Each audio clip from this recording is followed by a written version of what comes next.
안녕하세요. 뉴스반장입니다. 벌써 몇 번째인지 모르겠습니다. 자신에게 위기가 닥치고 정권이 위험에 봉착할 때마다 도무지 상식적으로 이해도 납득도 안 되는 헛소리를 늘어놓으며 수많은 구설을 만들어내는 신박한 대통령. 이는 100% 논란을 만들어 다른 논란을 덮으려는 의도된 수작이며 꼼수인데요. 악재를 더 큰 악재로 덮어버리겠다는 상상을 초월한 행각인 겁니다. 어찌 보면 삼국지에 나오는 성동격서로 상대의 주의를 끈 다음 예상치 못한 곳을 기습해 정신없게 만드는 전술인 거죠. 이는 정치검사들이 사용해오던 수사기법과 유사한데요. 본 사건을 잊게 만들어버리는 별건 수사가 그 예라 할 수 있습니다. 현재 벌어지고 있는 어이없고 황당한 물수능 사태가 이에 해당하는 건데요. 방송통신위원장으로 내정된 이동관 대통령 특보아들의 학폭 문제를 가리고 덮기 위해 물수능이라는 폭탄을 투척했다는 의견이 지배적입니다. 이를 정확하게 꿰뚫어 본 사람이 있었는데요. 그가 바로 박성재 전 MBC 사장이었습니다. 박 전 사장은 이동관 아들 학폭 이슈가 물수능 이슈로 덮이는 분위기라고 꼬집었는데요. 언론 보도를 종합해보면 정규 교육과정 내에서 수능을 출제하라고 이미 3월부터 지시했는데 6월 모의평가에서 여전히 어려운 킬러 문항이 많더라. 그래서 대통령이 이주호 부총리를 질책했고 교육부 입시 담당 국장이 경질되고 수능을 출제하는 교육과정 평가원을 대대적으로 감사하겠다고 하자 이규민 평가원장이 사임한 것으로 유추된다고 분석하고는 이같이 지적했습니다. 그는 특히 이규민 원장은 연세대 교육학과 교수이자 한국교육평가 학회장까지 지낸 분인데 대통령실이 수능 문제를 구체적으로 거론하며 비판하니 많이 당황하셨겠다고 적었는데요. 이어 경질된 교육부 국장은 유은혜 부총리 비서실장이었고 이 원장은 문재인 정부 말기에 임명된 분이라며 이것도 전 정부 책임론으로 가려나라고 꼬집었습니다. 박 전 사장은 그런데 수능이 딱 150일 남았는데 대통령실이 문제를 이렇게 내라 저렇게 내라 하는 건 위법이 아니냐며 요즘 검찰이 좋아하는 직권 남용 같은 거 말이다라고 덧붙였는데요. 6월 모의평가를 둘러싼 논란에 책임을 지고 물러난 이규민 평가원장은 같은 날 교육신문 에듀프레스와의 인터뷰에서 사태 이유에 대해 6월 모의평가에 국민들이 혼란스러운 상황이라며 출제를 담당하는 기관의 장으로서 책임을 질 필요가 있다고 생각했다고 밝혔습니다. 사퇴를 결심한 시기에 대해서는 지난 금요일 평가원에 대해 감사하겠다는 보도를 보고 빠르게 결정해야겠다고 생각했다고 말했는데요. 평가원 감사 착수가 원장 사퇴를 요구하는 메시지로 받아들였냐라는 질문에 그는 아니라며 교육부 등 그 어디에서도 직접적인 사퇴 압력은 없었다며 교육학자로서 평가원이 안정적으로 업무를 수행하려면 어떻게 해야 하는지를 중점에 두고 생각했다고 밝혔습니다. 6월 모의평가를 앞두고 킬러 문항 없이 평이하게 출제하라는 지침이 있었냐고 묻자 그는 교육과정 내에 출제하라는 윤 대통령의 말은 그동안 평가원이 유지해왔던 원칙이어서 새삼스러운 것이 아니라며 다만 킬러 문항에 대한 주문은 있었고 우리도 노력했다. 하지만 그 결과가 기대에 미치지 못했다고 판단한 것 같다. 그 부분에 대해서는 출제기관인 평가원도 일정 부분 책임을 져야 한다고 생각한다고 말했는데요. 다만 그는 6월 모의평가 난이도 조절 실패를 문제 삼아 책임을 묻는 판단에 동의하냐라는 질문에는 그건 판단의 주체한테 물어보라고 윤석열 대통령을 돌려까게 했습니다. 멀리서 보니 사건의 실체가 보여지기 시작했는데요. 윤 대통령에게는 빅픽처, 더 큰 그림이 있었던 겁니다. 이로써 이동관 특보는 방송통신위원장에 무혈 입성하게 됐습니다.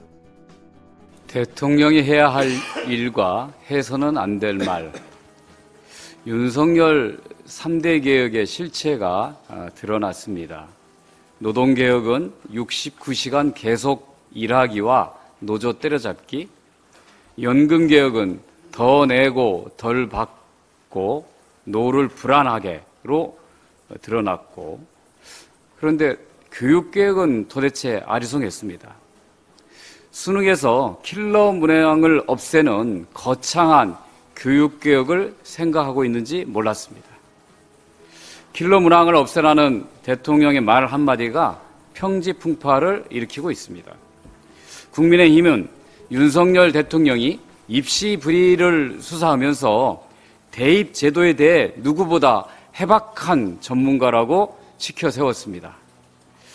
국힘과 정부는 사교육을 억제하자면서 더 크게 사교육을 조장하는 자사고, 외고, 국제고는 존치하겠다고 했습니다. 도대체 앞뒤가 안 맞는 정책입니다.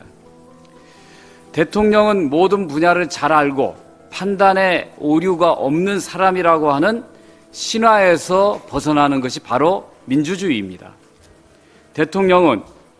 대한민국은 수령의 교시에 따라 움직이는 사회가 아닙니다. 대통령이 입시 출제까지 간섭하면 북한이 되는 것입니다. 더구나 입시제도에 대해서는 그야말로 백인백색으로 섣불리 대통령이 이러쿵 저러쿵 해서는 안 되는 것으로 정말 바꿀 필요가 있다면 공론화 과정을 거쳐야 할 것입니다. 국가의 백년지 대계인 교육 제도와 정책은 민간 전문가들이 머리를 맞대고 사회적 합의를 거쳐 마련하는 것이 바람직합니다. 조국 전 장관의 딸 조민 씨에 대한 검찰의 기소가 임박한 것으로 알려진 상황에서 20일 오늘 더 황당한 재판 결과가 나와 모든 이들의 공분을 샀습니다.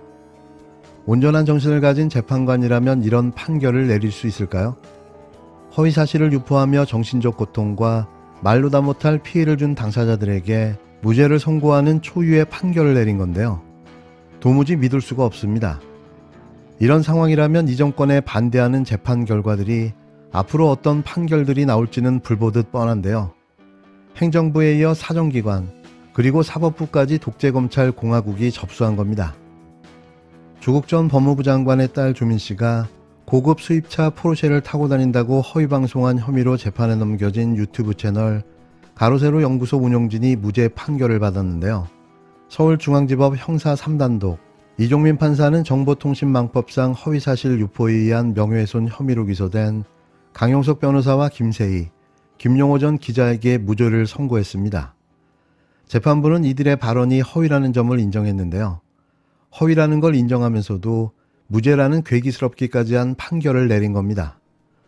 허위의 사실이 특정인, 즉 조민 씨의 사회적 가치평가를 침해했다고 보기 어렵다며 명예훼손이 성립하지 않는다고 기가 막힌 판단을 내린 건데요. 흡사 술은 마셨지만 음주운전을 하지 않았다는 주장이 생각나는 대목입니다. 가세현 운영진이 언급하려 했던 건 조국 전 장관의 재산 형성 등의 문제였지 조민 씨의 포르쉐 운행이 핵심이 아니었다며 조 전 장관에 대한 명예훼손으로 볼 수 있을지 몰라도 조민 씨의 명예를 훼손했다고 보기는 어렵다는 건데요. 또 이 사건의 발언은 조 전 장관의 자질과 재산 형성 등에 대한 의혹을 제기한 것으로 공적 관심사에 해당한다고 덧붙였습니다. 어떻게 하면 이런 신박한 논리의 판결이 나올 수 있나 싶은데요. 날씨가 더워 판사가 더위를 먹은 게 아닐까 생각될 정도였습니다. 과연 이게 맞는 걸까요? 이게 진짜 무죄입니까?